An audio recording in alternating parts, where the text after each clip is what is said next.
Morning बच्चों, आज हम आपको हिंदी पाठ 15 भारत की सांस्कृतिक एकता पढ़ाएंगे और समझाएंगे।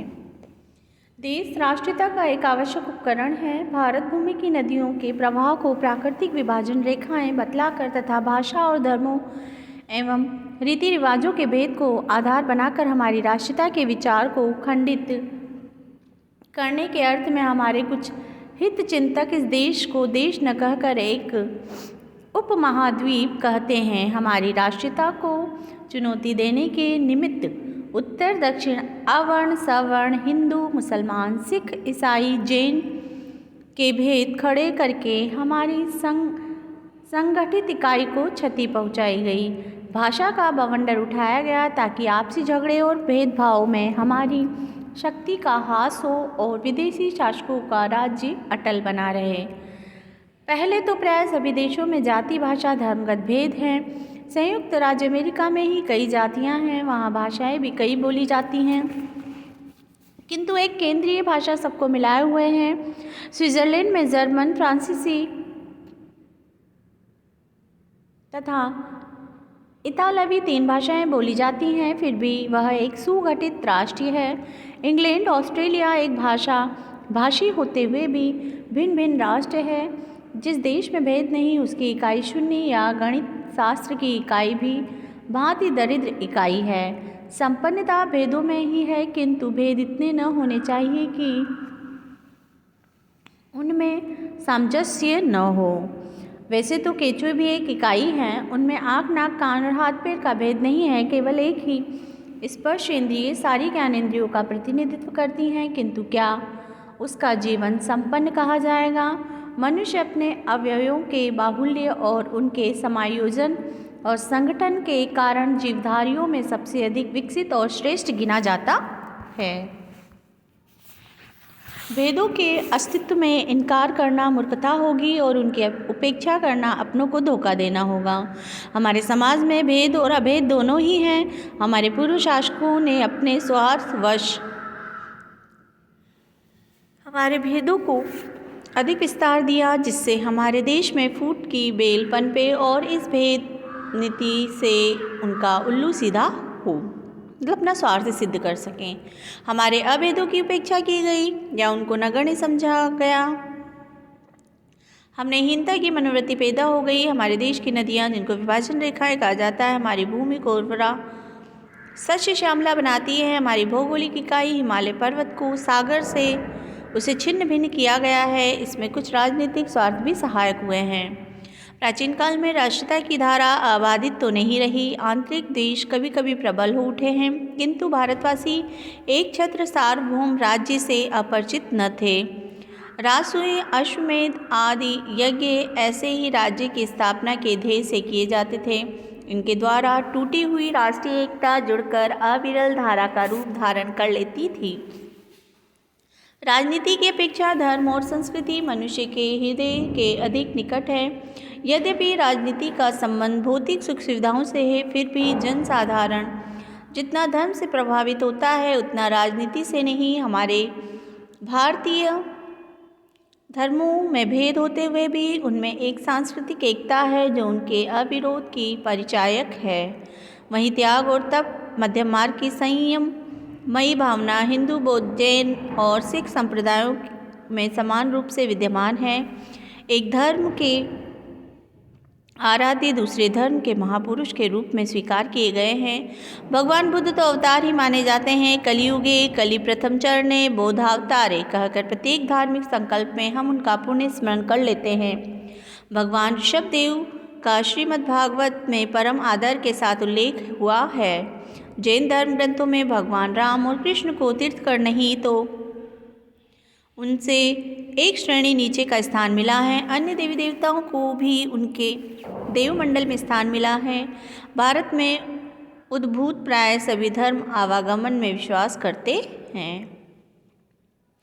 मैत्री, करुणा, मुदिता और उपेक्षा की शिक्षा हिंदू, जैन और बौद्ध धर्मों के में समान रूप से प्रतिष्ठित है। स्वास्तिक चिन्ह और ओंकार मंत्र हिंदुओं और जैनों में समान रूप से मान्य है। कमल और हाथी तथा अश्वत्थ वृक्ष पीपल बुद्धों और हिंदुओं में समान रूप से पूजनीय माने जाते हैं। जैनों के अणव्रत, हिंदू धर्म के योग शास्त्र के यम और बुद्धों के पंचशील प्राय एक ही हैं। पारसियों और हिंदुओं में अग्नि की पूजा समान रूप से होती है। जैनदावेस्ता की गाथाओं और वैदिक ऋचाओं में भाषागत समानता है। सिख गुरुओं ने हिंदू धर्म की रक्षा में योग ही नहीं दिया वरन उसके लिए कष्ट और अत्याचार भी सहे। उन्होंने विशेषकर गुरु नानक देव जी और गुरु गोविंद सिंह ने हिंदी कविताएं की हैं। उनके धर्मों में राम नाम की महिमा गाई गई है। गुरु गोविंद सिंह ने चंडी यानी दुर्गा देवी का भी स्तवन किया है। श्री गुरु ग्रंथ साहिब जी में कबीर आदि महात्माओं की वाणी आदर के साथ सुरक्षित है। उनका नित्य पाठ होता है। सिखों के गुरु लोग हमारे संतों में अग्रगण्य समझे जाते हैं और उनका आदर के साथ स्मरण किया जाता है। मुसलमान और ईसाई धर्म एशियाई धर्म होने के कारण भारतीय धर्मों से बहुत कुछ समानता रखते हैं। यूरोप से भी पहले ईसाई धर्म को दक्षिण भारत में स्थान मिला। कुछ लोगों का कहना है कि स्वयं ईसा ने भारत में ही शिक्षा पाई थी। दूसरों के प्रति वैसा ही व्यवहार करो जैसा कि तुम दूसरों से अपने प्रति चाहते हो। ईसा मसीह का यह कथन महाभारत के आत्मन प्रतिकूलानि परेशान समाचरेत का ही पर्याय है। ईसाइयों की क्षमा और दया बौद्ध धर्म से मिलती जुलती है। मैं यह नहीं कहता कि किसने किससे लिया, परंतु इन मौखिक सिद्धांतों में हिंदू, बौद्ध और ईसाई धर्मों में समानता है। रोमन कैथोलिकों की पूजा अर्चना, धूप दीप, व्रत उपवास आदि हिंदुओं जैसे हैं। मुसलमानों और ईसाइयों ने यहाँ की संस्कृति को प्रभावित किया है। वे यहाँ की संस्कृति प्रभावित हुए हैं। भारतीय सूफी कवियों ने वेदांत की भावभूमि को अपनाया है और उनके ग्रंथों में हिंदू परंपराओं, कथाओं, विचारों, देवी देवताओं और प्रतीकों के समावेश हुए हैं। तानसेन और ताज पर हिंदू मुसलमान समान रूप से गर्व करते हैं। जायसी, रहीम, रसखान आदि अनेक मुसलमान कवियों ने अपनी वाणी से हिंदी की रसमयता बढ़ाई है। रसखान के सभी को तो सचमुच रस की खान है। प्राचीन काल से भारतीय धर्म और साहित्य ने राष्ट्रीय एकता का पाठ पढ़ाया है। सभी काव्य ग्रंथ, चाहे वे उत्तर के हों या दक्षिण के, रामायण और महाभारत को अपना प्रेरणा स्रोत बनाते रहे। संस्कृत, प्राकृत, अपभ्रंश के आमनाय और काव्य ग्रंथ उत्तर दक्षिण में समान रूप से माने हैं। कालिदास के रघुवंश और भवभूति के उत्तर रामचरित में उत्तर और दक्षिण के प्राकृतिक दृश्यों का बड़ी रसमयता के साथ वर्णन किया है। हिंदू तीर्थाटन में धार्मिक भावना के राष्ट्रीय भावना की निहित है। शिव भक्त ठेठ उत्तर की गंगोत्री से जाह्नवी जल लाकर दक्षिणी सीमा के रामेश्वरम में महादेव का अभिषेक करते हैं। उत्तर में बद्री केदार, दक्षिण में रामेश्वर, पूर्व में जगन्नाथ, पश्चिम में द्वारकापुरी के तीर्थाटन से भारत की चारों दिशाओं की पूजा हो जाती है। भारत की 7 पुरियाँ पवित्र और मोक्षप्रद मानी हैं।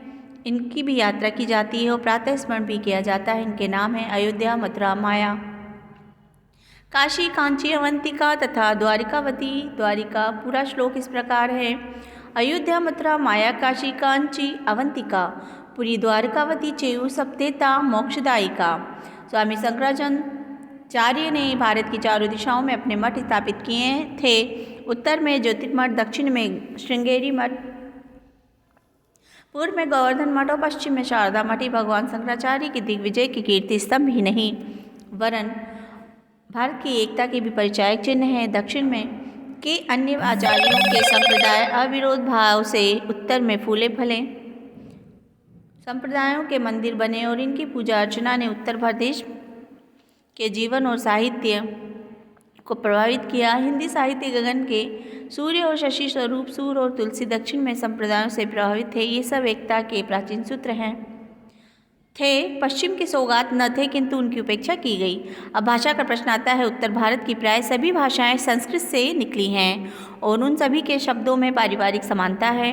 दक्षिण की सभी भाषाएं संस्कृत से प्रभावित हुई हैं। उन्होंने भी थोड़ी बहुत मात्रा में संस्कृत की शब्दावली ग्रहण की। किसी ने थोड़ा तो किसी ने बहुता।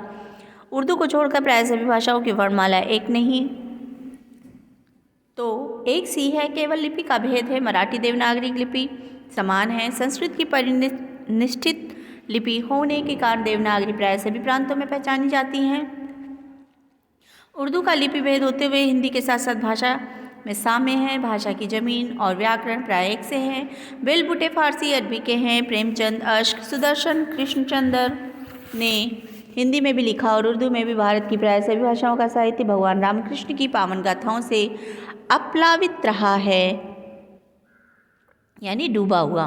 सभी ने संतों और वीरों का स्तवन किया है। सभी भाषाओं के साहित्य ने स्वतंत्रता की लड़ाई में योगदान किया है। भाषाओं का भेद होते हुए भी विचारों की एक ध्येयता रही है। भारत की विभिन्न भाषाओं के साहित्य का धूमिल इतिहास घुला मिला सा प्रतीत होता है।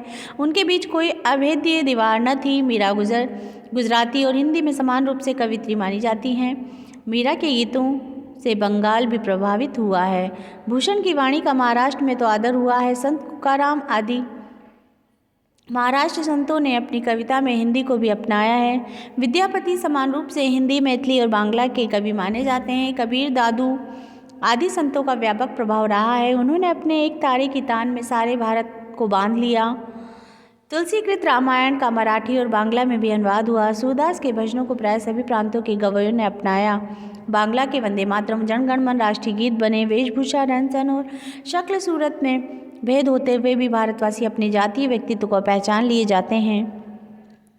हमारा एक जातीय व्यक्तित्व है। यह हमारी जातीय मनोवृत्ति, जीवन मीमांसा, रहन सहन, रीति रिवाज, उठने बैठने के ढंग, चाल डाल, वेशभूषाएं, साहित्य, संगीत और कला में भी अभिव्यक्त है। और इनके लेखक कौन हैं? बाबू गुलाब राय।